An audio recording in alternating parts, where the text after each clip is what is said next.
Hello, everyone, and welcome to another edition of Fragrantica Talks. Today, we are going to discuss scented items that are not perfume. And this can be any number of different things, from soaps to lotions to candles to whatever. Let's start with Nicola. Nicola, you must have something up your sleeve that you want to present to I us. do. So I'm going to start with something really expected. And I'm going to go to hand washers. So the Labo, obviously their perfumes are really quite expensive, but their hand washers they seem to be almost as scented as their perfumes.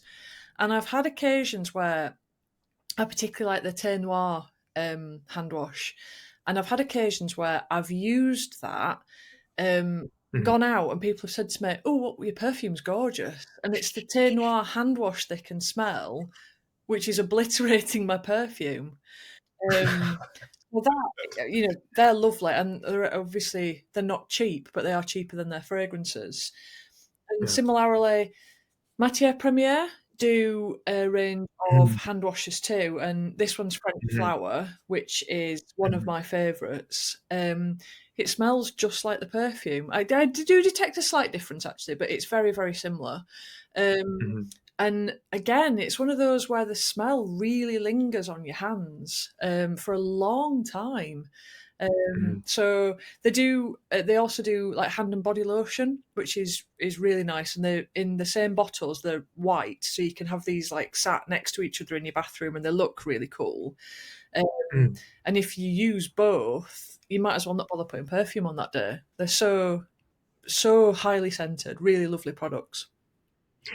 One thing I noticed too that is interesting when you mentioned about hand washes that I think is really fun and kind of comes to mind is that when you use something like hand wash, which I wash my hands like I don't know how many times a day, just from doing stuff, is that there's something just a little bit delightful about a scented hand Yeah, wash, and it it's kind of nice to just have like this little ping of delight during mm, the day, yeah, that you because you have that when you put a fragrance on, but it's kind of nice to have those little moments as you wash your yeah. hands during the day as well too. Yeah, Yeah. yeah, it's like a little moment of luxury, isn't it? It's just sort of, I'm gonna wash my Mhm. hands, get a burst of fragrance, and then I'm gonna carry on with my day and just feel a little bit Mhm. happier, which is nice. Very nice indeed. Adam, what about you? Well, so I I'm in a position where I don't really have many cherished scented products that I buy out of habit. Like I've run into many incidental experiences with scented products where I think to myself, "Oh, that's really nice. Like I would totally do a repeat of this." But, I it's not that I've spent a lot of time just sort of like focusing in and on exclusively buying the things that I think smell the best. But I'd love to change that. I think for me, it's like that element of my life is more or less fulfilled by fragrance, but I'm open to making my life better in other small nuanced ways by being more mindful about these things. So I will say something that has been true for me throughout my entire life is I have an affinity for aerosols. Like the smell of like aerosolated products, if that's a word, I don't believe it is. Um, those aerosol products are just something that feel very nostalgic for me. Like my Mm. parents used, both of them used like the deodorant that comes in like that can that sounds horrendous.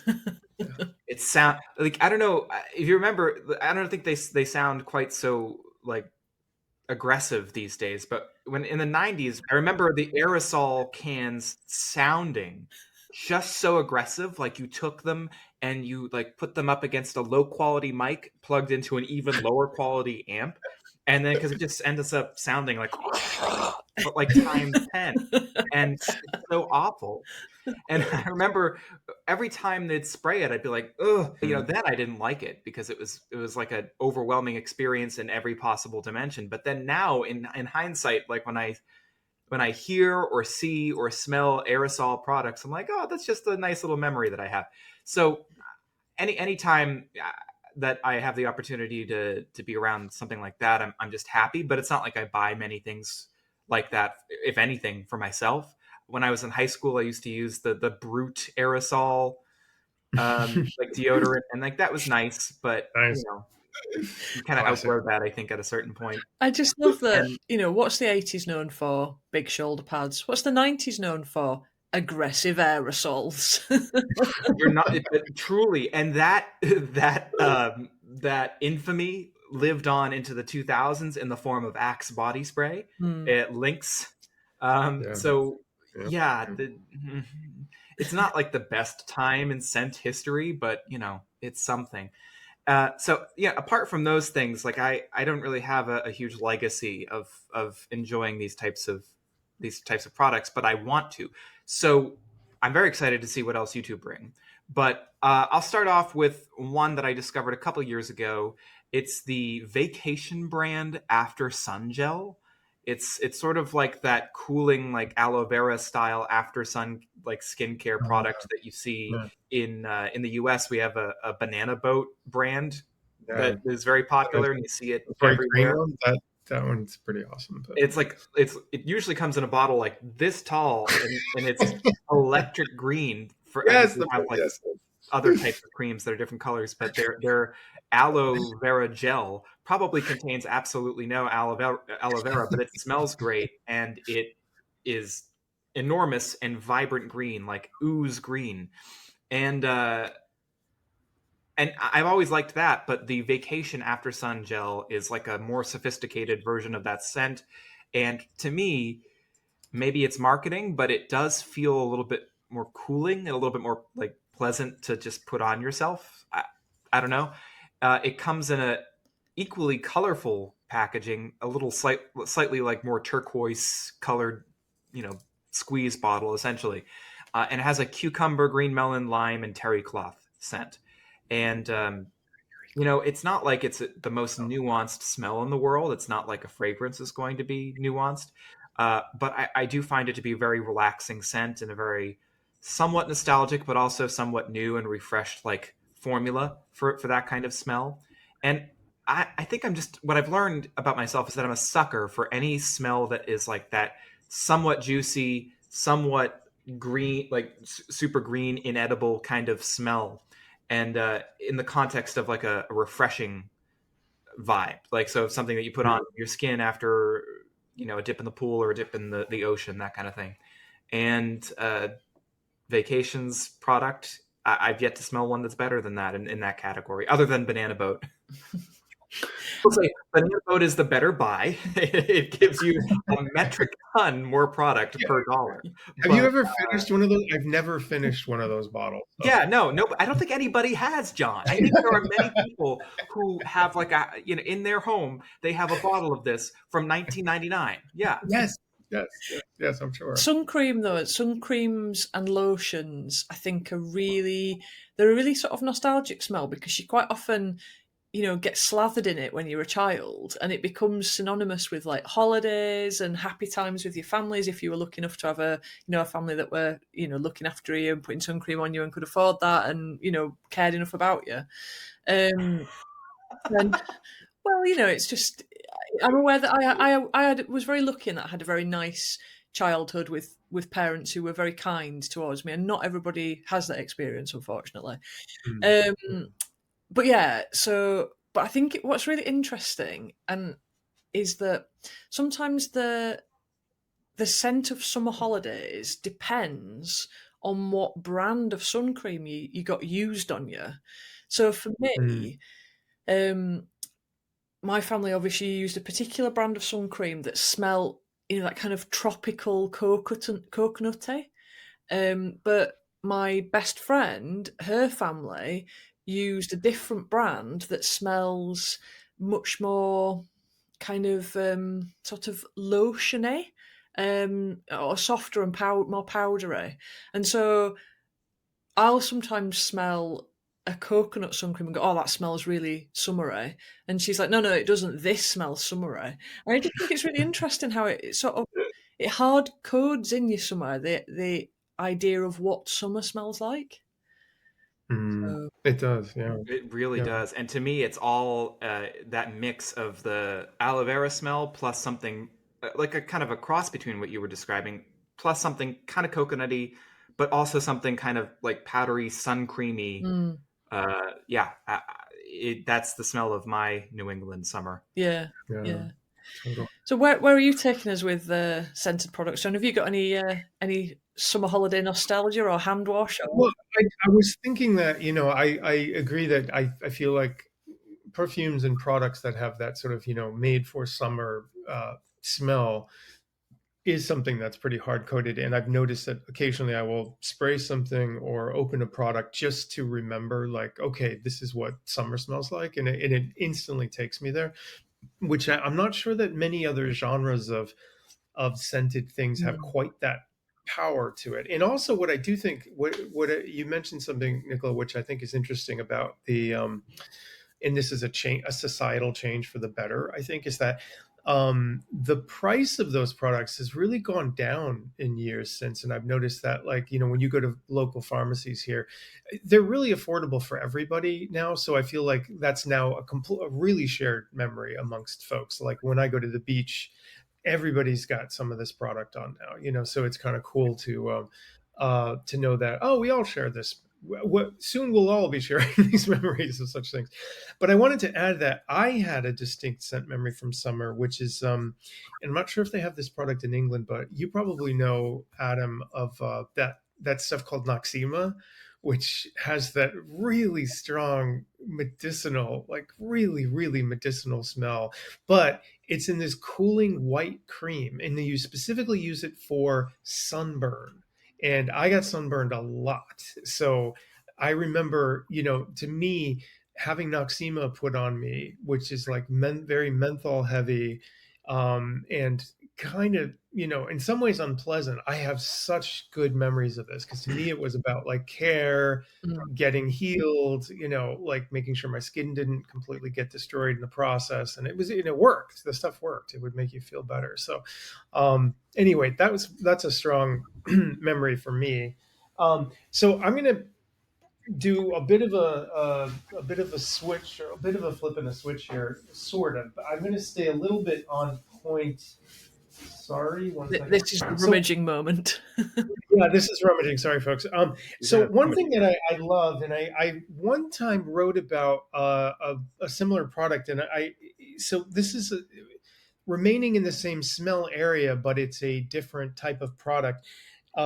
Is there's a little company out in Colorado, and it's a bunch of hippies essentially that make this lotion, which is I have never found a better lotion for skin ever, called Mountain Ocean's Coconut Skin Trip, which the name alone says a lot, right? And what I find funny is that they've never changed the formula. They've never made any other products. I think they make a soap bar. And what's also interesting, if I'm not mistaken, I don't even, okay, they do put fragrance in it, but all you smell is coconuts. Like it's just pure coconut. So some folks who do not like the smell of coconut do not use this product. However, it's the most amazing lotion in the world, and it has a very simple list of ingredients. So there's not much in here except basically like lanolin and coconut oil and the associated things. But um, I'm one of those people that I don't like lotion on my body. Like I hate the feel of it. So this absorbs instantly, and then it's gone. It's just in your skin and it's gone, and it just leaves the nice smell of coconuts. Which to me is very, very pleasant. So it's simple and does what it's supposed to do. And they have this nice thing about how, hey man, we've been doing our thing for years and we believe in it, and whatever on the side. So I like that kind of ethos of these sort of hippies left in Colorado. It's a very Colorado type of thing, right? Yeah. That's extremely Colorado. Mountain Ocean Coconut Skin Trip. Yes, Mountain Ocean Coconut Skin Trip, and it's not very expensive either. It's just it's great, great, great stuff. So this to me, so it's a little bit adjacent to what we were doing, but I'd like to segue us into a really different thing, which is also like taking on a new, new to us trend, which I think is you're probably seeing in England as well, Nicola, which is the invasion of products from Korea, which is like, which is just like taking us by storm. And I want to say K-pop probably, had a big hand in this, maybe not like deliberately, like K-pop was created in order to infiltrate the market with skin products, but they've come hand in hand. And we now have the ability to get, all of these bizarre products, which I think it's scent profiles that are just not part of our palette. Now, this is a more normal one, but I bought it because I thought, what the fuck? I'm sorry. What the hell is this? My apologies for our listeners there. This is a strawberry soap by a company simply known as Strawberry Milk Body. I'm sorry, Kwalinara. It's Korean strawberry milk body cleanser. Now, this is a part two to a banana milk body cleanser, which I had before. Now, I want to let you know that I think I got about 2/3 of the way through, and I was so tired of the smell of banana that I just threw it away. And I said, I just can't anymore because I don't want to smell like bananas. I mean, I'm already smelling like coconuts here. So, but this is pretty fun and interesting. And I wouldn't say that it's perfumed per se, as it just literally smells like strawberries. And nothing else. There's no nuance. There's no oak moss in the base. There's no sandalwood. It just smells like strawberry milk. That's about it. Anyway, sorry, I feel like I brought the discourse of the conversation down. No. I'm just like sort of in awe of how you're a veritable little fruit bowl going on there. You've got your coconuts and your strawberries and your bananas. It's like, I love it. It's awesome. But not greasy, like no lotion. No, absolutely not. No, I can't stand that. That'll get washed off immediately.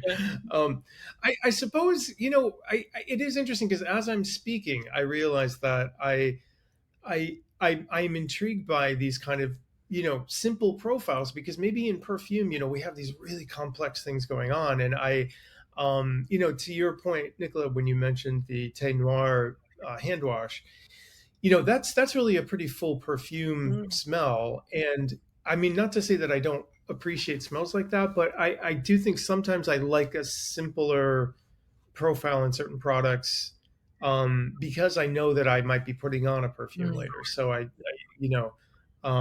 yeah, it's kind of just something I just thought about now as we're talking. Yeah. I've got a Korean brand, that are a perfume brand, to mention as well. So they do hand cream. Yes. This is Le Persona, who they're fairly new-ish to the market. They joined the database, I think, last year. And as well as making fragrances, they make hand creams in the same scents as their fragrances. And I really like these because they're not only like lovely smelling hand creams, but they're really, really nice hand creams too. And it's, again, like you were saying about that hand wash moment where you just have a little bit of like, burst of fragrance. These are like that, and they really absorb really nicely, and you're just left with a very delicately perfumed bit of skin. And so this one's one of my favourites. Is LPO1, which is their sort of rosy, woody, spicy thing. Really pleasant. A nice way to augment your perfume, and I would use it on days when I was using their perfumes as well, which is quite a nice way of doing it. Just to jump us back slightly as well to the sunscreen and sun lotions. I think there is an update. I think there is where we can go. We can smell those sun creams of our youth to feel nostalgic and to enjoy those scents again. But a couple of years ago, a friend bought me some Carthusia sunscreen. So obviously Carthusia being the perfume brand. Now Carthusia, being absolute genius, brought out sun creams that are fragranced, because maybe you don't like the smell of sun cream, maybe you don't like the smell of coconuts, maybe you want to smell of something other than sunscreen. And so they brought out this scented sunscreen, and it's absolutely gorgeous. It smells so good. And you know, sometimes in summer when you're hot and fragrance just disappears so quickly unless it's something that's quite heavy. Um, Mhm. wearing these is a really good way to almost re-perfume yourself and to have it last a little bit longer because it's in the actual product itself rather than it being something that you apply on top of a product or under product. You know, it's sort of it is the Mm. product, and it's absolutely brilliant. It seems to be when my friend first bought it, she had to get it from Italy.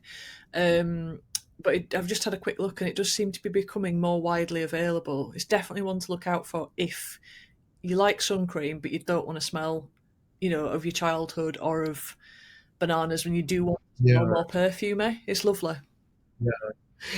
If I can, add on to that too, Carthusia has gotten very good at scenting products, and I, about 2 or 3 months ago, I started growing my beard out a lot, and to the point where it was getting unmanageable, so I started actually saying, I keep hearing about this beard oil stuff, and I'm a little suspicious of it, and thinking it's just like, I don't know, little Brooklyn startups making, another product I don't really need. But I thought, well, I'll look into it. And then I saw that Carthusia was making a beard oil. And I was like, oh, now that's interesting, right? So, sorry. The rummaging happens again. So not only that, but they make this really lovely, like incredibly beautiful, like beard Oh oil yeah, that product is as well. really nice. I know, right? And which is it smells, which is this is sorry, I Perfume de Capri beard oil, which also has a nice little dropper you put in, and you then kind of add on. But it's fantastic, and I thought, wow, they're really doing something interesting if they're perfuming their beard oils as well. Yeah. And not to, I don't want to do too much of a plug, but the store called 50 ml sells a lot of great Italian products that are easy to import outside of Italy Mm. to other countries. So if you want to, I got my Carthusia beard oil from 50 ml. If one is looking for it, but anyway, Adam, what have you got for us next? Well, okay. First of all, I never thought I'd be asking somebody if they could decant a beard oil before. I will do it. I will do it, sir. That wasn't a serious request, but now it might be, if you're willing. I will. Because that sounds like something I ought to try. Anyway, Yeah, I always trim it, but it's like, can't hurt. Sounds like a nice thing to do for myself. yeah, it's Um, cool. It works nice. Secondly, I was kind of curious, John, or Nicola for that matter, if you know of Noxema. Does any fragrance smell like Noxema? Because like I'm really interested in the idea. I know there's that Esprit de Tigre from James Healy that's supposed to smell like that Yeah, kind of like cold cream, right. but this isn't cold cream. This is something else. It is something else, and that's actually a great, great question. Right off the top of my head, when you said that, I was thinking like, "Whoa, does something smell like Noxema?" I wish I knew. Like, if I knew it, I'd just shout it out, and I don't. Well, perhaps this is an opportunity for those in our audience to shout it out if they know something that does. Because anytime you have like that medicinal but not like sugary medicinal, like actual medicine, Mm. Yeah, or like a solar product, like I was yeah. saying before with the sun creams, I'm there for it. I'm into it. I'm into it. So would love to know if anybody has a call out scent for that. But okay, so I guess I'll push us into yet another scented product dimension, and that is into candles. Um, we we don't in this household we don't really burn a lot of candles. We like them, and we have a couple here and there. And when we do burn them, we find it very precious. So it's one of those products that we are open to in this household. Like I like a candle. I just don't often find myself lighting them for one reason or another. Usually just because time is like a valuable resource here. And I think if I'm going to burn a candle, I want it to be the right moment for that. Like I want it to be when company is coming over, or we're setting a very intentional like schedule for the house that evening. And it's almost always going to be at night because it's like that's when we're going to have guests over just for adults to hang out and not just with like kids. And, the idea of like burning a candle with kids running around is a little nerve wracking. So for one reason or another, we don't end up having tons of like candle time here. And I want more candle time. So another way that I'm kind of coming into this conversation from the perspective of somebody who wants more of this stuff in his life. But one candle that I have found that I really, really enjoy, and that blew my mind because John, you gave us a candle a few years ago. I have to call that one out too. It was from oh goodness, why I is my believe brain it's blank? from Trudon, right? Trudon, yeah, and of course Trudon is a house known for its candles. I before that, I don't think I was aware of the fact that there are like legacy candle houses like that exist. Right. Yeah. And so when you gave us that candle, John, it was like, whoa, I didn't know candles could do this. It was an eye-opening, or a nose-opening experience. I hate that expression. I said it out loud, and I wanted to just yoink it It's back. okay. It sounded fine. You're good. And so this opened my eyes because I grew up going to like Yankee Candle with my parents, and there's nothing wrong with them. If you find a scent that you like from there, that's great. But there's a very big difference between that candle, anything from that house, and a Trudon candle, or indeed what I wanted to talk about, which is something from uh, Arquiste. Arquiste is a great fragrance house. We've talked about several of their scents on the pod before, but they make great candles too. And one thing that just I've burned it once. I don't have like a full candle of it, and I will do at some point. But it's called Dark Galleon, and their approach to candle making at Arquiste is to make them inspired by their scents. Of course, makes sense. So their Dark Galleon candle is inspired from their very popular perfume called Non-Bon. And so the resulting scent is a little different from Non-Bon, of course, but it's very suave, spicy. It's a very attractive scent to me. It's a very like you want your bedroom to smell like this. You want your entire house to smell like this. But it's great to like put on in the dead of winter when you're just sort of cozied up. So it's that kind of smell. Array of spices. It's got black pepper and saffron, and I think cardamom is in there somewhere. It layers very compellingly with sandalwood and coffee, and that's going to start sounding like it's a gourmand scent, but it's really not. That's the thing that really caught my attention about it, is that it has all of these like sweet, creamy, rich, almost food adjacent smells, but it's not a foodie candle. It's really far from that. It just ends up smelling uh, uh, very mystical, very somehow above the plane of what's on the plate. So it's really just like a striking experience, and it really caught my attention when I first smelled it. A little musky and myrrh-like in like the very back end of it too, that kind of balances it from becoming too gourmand. But it's truly, with that and the Trudon candle, any of the Trudon candles really will be a treat. One thing I will say, I then looked at the price of both the Dark Galleon candle and the Trudon candles, and I was alarmed because again I was used to I was used to like what you get at the bargain bin at Target, or going to the in-person Yankee Candle store sales where that you could get like, instead of one for $15 or $25, you could suddenly get three for 30. Like they just do Right. these random insane sales that probably get more expensive each year. But I was not used to candles being anything over $30. And so you start to look at the prices and you get a little maybe scared if you're not like used to that. But everything that I just talked about has been and will be on sale again. And frankly, you could do worse as like a little treat to yourself than to find a candle that is very, very satisfying above all others. So those are my holy grail candle recommendations. They're just so good. Mm. If I could just toss in for a sec, I think about the price point, which is interesting, is because I also had some sticker shock at one point when I started looking at candles. Because for me, I first smelled a whole bunch of the Trudon candles at a boutique in Italy once with some folks from Fragrantica. And, it was also, eye-opening, nose-opening, because I thought I didn't know candles could smell like this, and it was just really kind of like, whoa, these are whole new sensory experiences, which I was just not aware that could happen.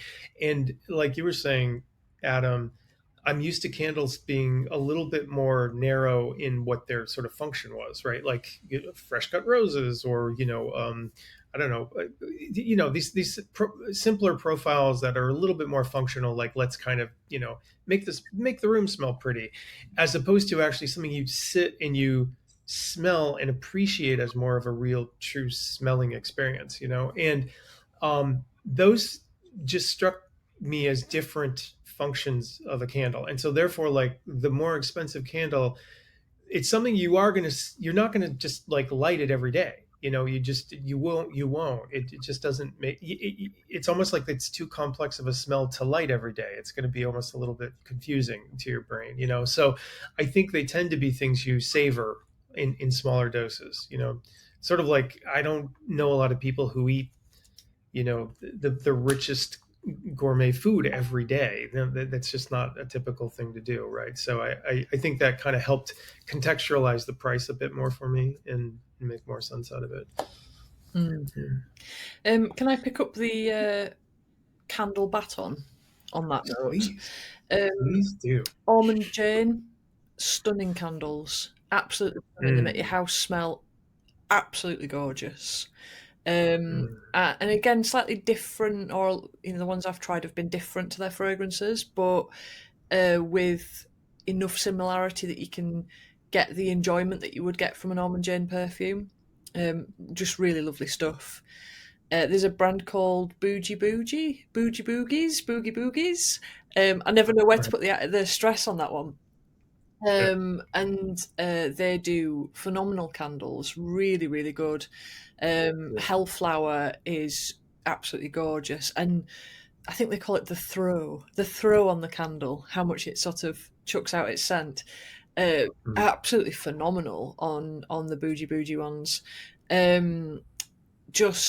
I'll put one on sometimes when I'm working, particularly in the winter, and it'll fill the upstairs of my house with scent. It's gorgeous. And they do another one called Queer, which I really like as well. It's so super smoky and woody and spicy. It's lovely. And then another brand called Jonathan Ward, who is an artisan maker, or it's a sort of very small business. And I've only tried one from him, and it was called Kiss in Rio. Absolutely gorgeous, really good, and again, really, really strongly perfumed, but in a way that was just delightful, and just made the whole of my house smell really nice. So yeah, those are my candle tips. I quite enjoy a candle. My mum is a scented candle devotee. Every time you go around the house, it's partly because she's got 2 dogs, and so she's trying to combat the smell of dog. But I have never known somebody burn candles as much as my mum does, and her house does always smell really nice. So she really, really loves it. Easy to buy gifts for her too. Wow. Yeah, definitely. And because I think talking about that sort of shock at the price of some of them, it is nice to buy her a fancy candle, because I know she wouldn't necessarily do that herself. She does buy them, but she'll buy the Yankee Candle ones. And actually, if I can buy it, actually Yankee Candle are quite expensive here. So some can be, they can. And they're all. Well, the ones that make it over here are predominantly pumpkin spice, cinnamon spice, winter spice, and they all are so sweet. They're like, I don't mind them in small doses, but if you have to have one on for very long, they're too much. Your house just doesn't even smell like a bakery. It's like, it smells like what an 8-year-old child imagines a bakery would smell like. But if you're being fancy and grown up, Almond Jane, Boogies, Jonathan Ward. Stunning. The thing about Yankee Candle is that they did this series years back, which was really interesting, and it was something like sense of the world or something like that. And it was a very, very artistic approach for them, where they took certain regions of the globe and they sort of did, and one of them was that they did like a Turkish rose candle, and this thing was amazing. I mean, it was so artistic, and Yeah. it really did smell like a kind of fresh cut rose, but with just like a tiny hint of spice in it and stuff. And it was just like so nice.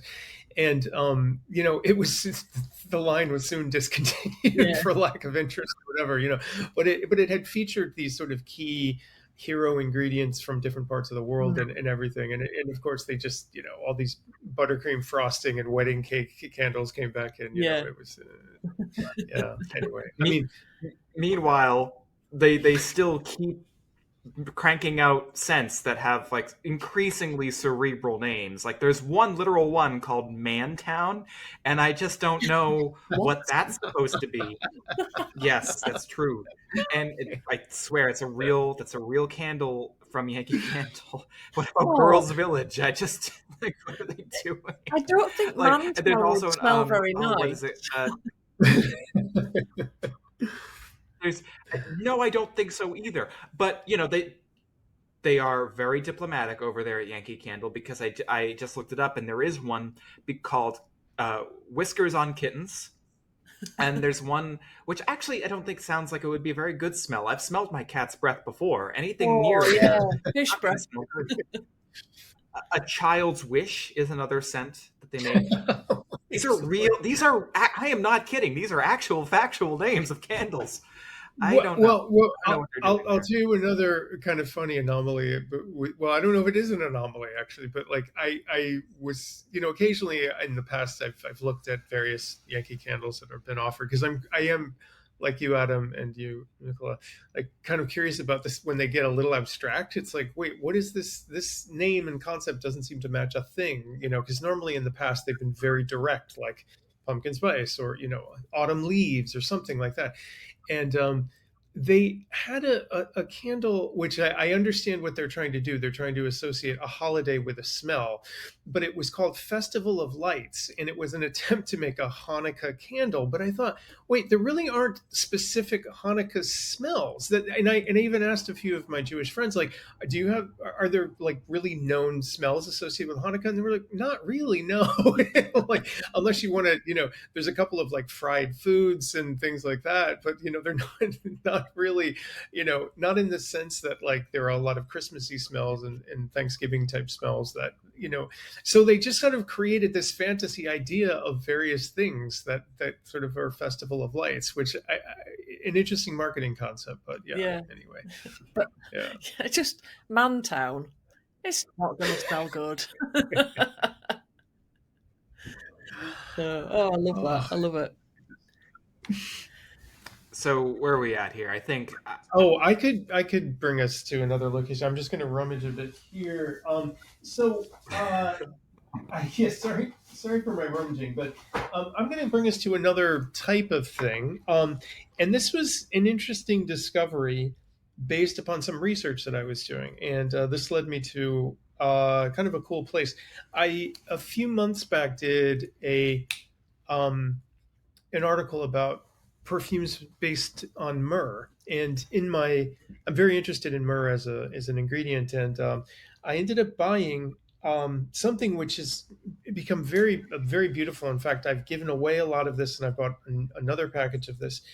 It is a sort of it's essentially church incense, but it's a frankincense and myrrh incense, which is sort of based on a Christian, or more specifically a Catholic kind of incense. And it's made by a company called Comveda. And it's made in India, but it's sort of what's really kind of beautiful about it is that this is made from recycled temple flowers, which just really kind of makes my heart like, oh, it's really sweet.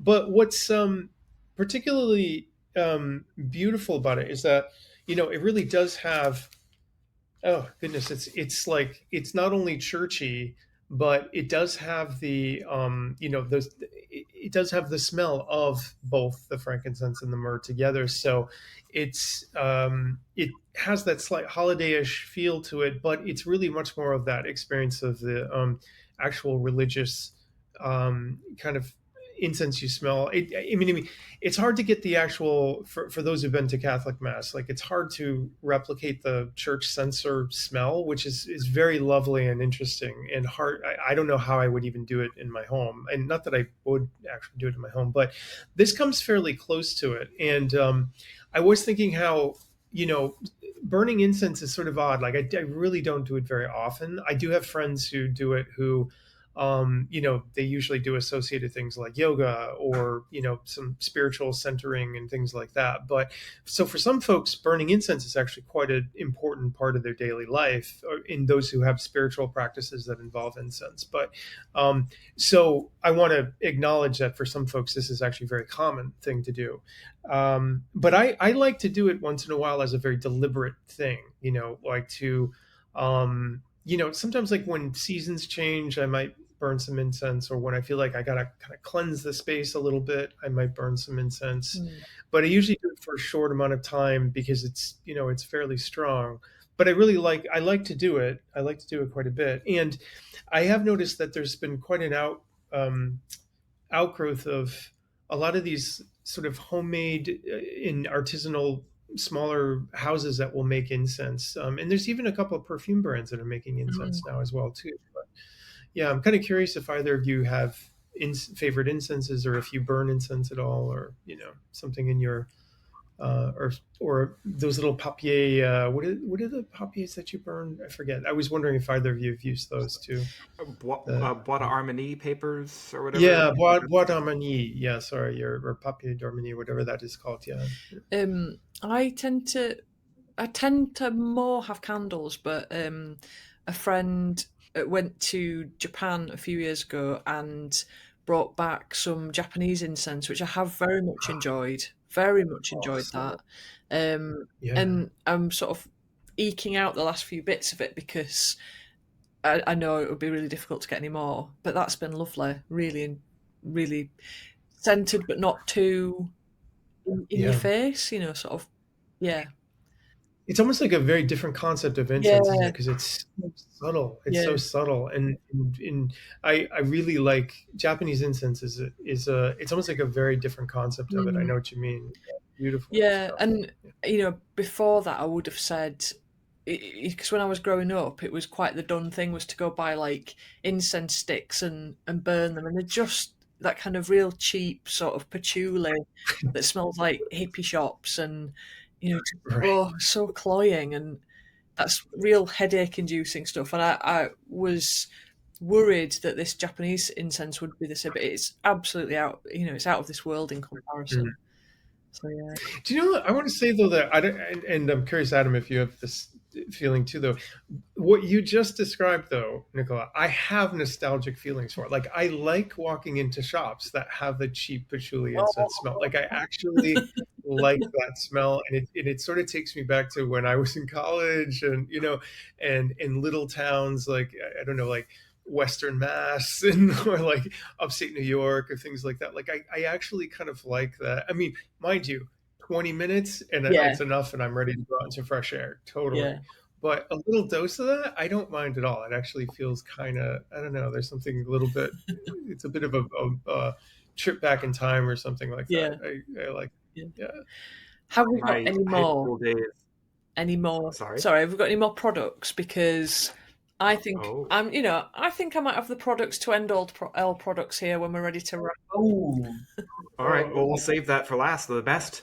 I I do have one more, and it's more of a recent discovery. Uh, I guess I'm really fascinated by like the idea that you can have like a preferred soap brand.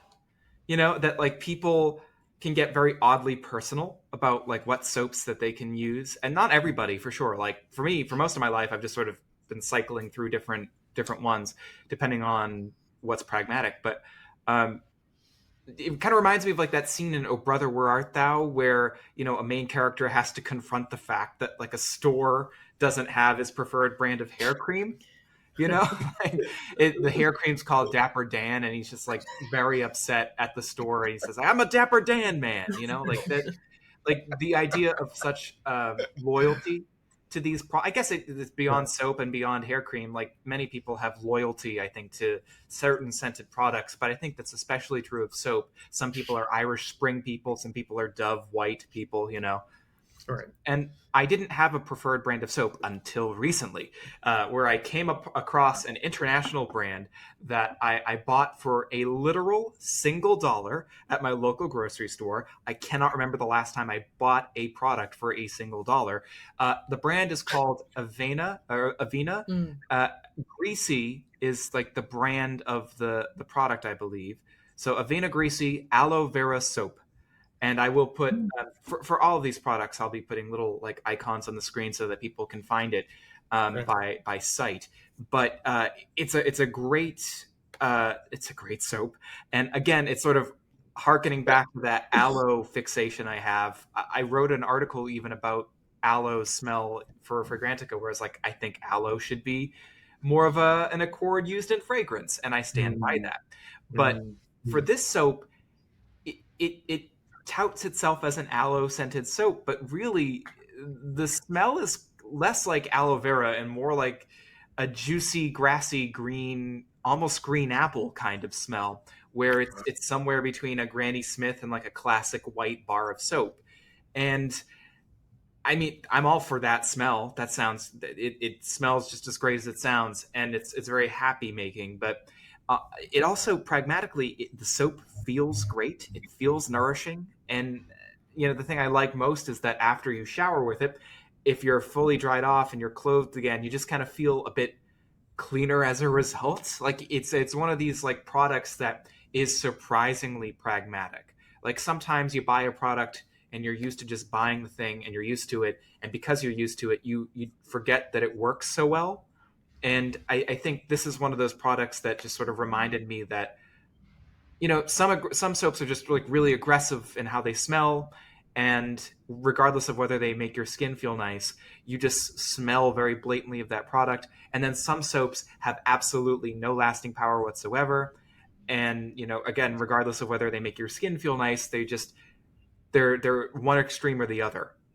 And this Avena Greasy soap, it's like right down the middle for me, where you can tell that you used soap after you've showered, but it's not so strong where it's like overstaying its welcome after you get out of the shower. You might smell it for like 30 minutes or more, but in very faint, subtle wafts, where you're just like, all right, I'm back downstairs. I'm reclothed. I'm like getting back to my day. If I take a day shower, or I'm like putting, you know, nighttime garments on, and it's like, oh well, I can still smell the waft, and it's like really pleasant, and it just makes you feel very nice. And it's been a long time since I had that kind of intentional experience with a bar of soap. Usually I just think like, this is what you do to get clean, you know, but this reminded me that it's okay to take very intentional moments with these products, and that one should, if they have the luxury to. And that's just the thing about this soap, it costs $1, so it's not even really that much of a luxury.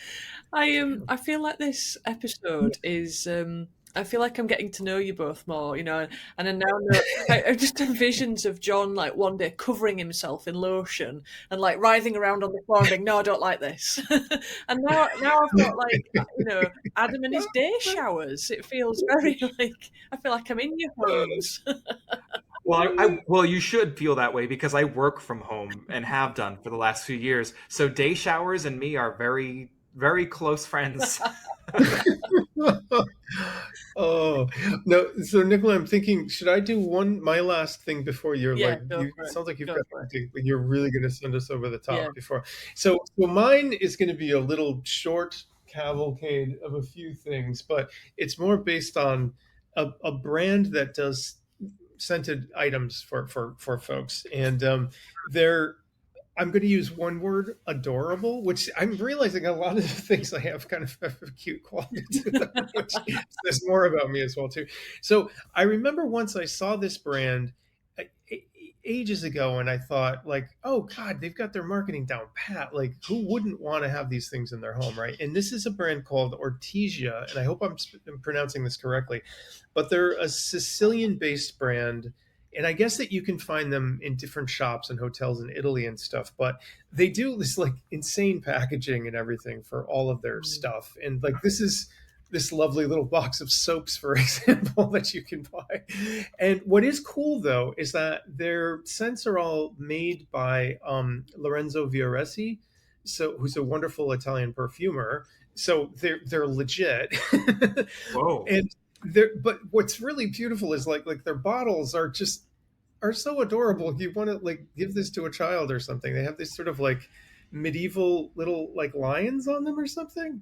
So this is their fragrance bottles, which are so cute. You want to cry, but they include it on their products as well too. So this is like their little lotion bottle with the cute lions on them and everything. So anyway, they make these, and what I do like about their scents is they're all Sicilian in flavor. So they're like very citrusy. They're very much about the sun. They're very much about like things growing, they're fairly simple, and so they kind of sit within that range of petitgrain, orange, sandalwood, lemon, bergamot, like that kind of range of smell. Gently woody, citrusy, but they're really really delightful. And I don't know. I've kind of fallen in love with all of it, and which may label me as a sucker, but it's, No. If you're a sucker, then I don't know what I could call myself, because you just told me about this brand. You told me it was by Lorenzo Vioresi.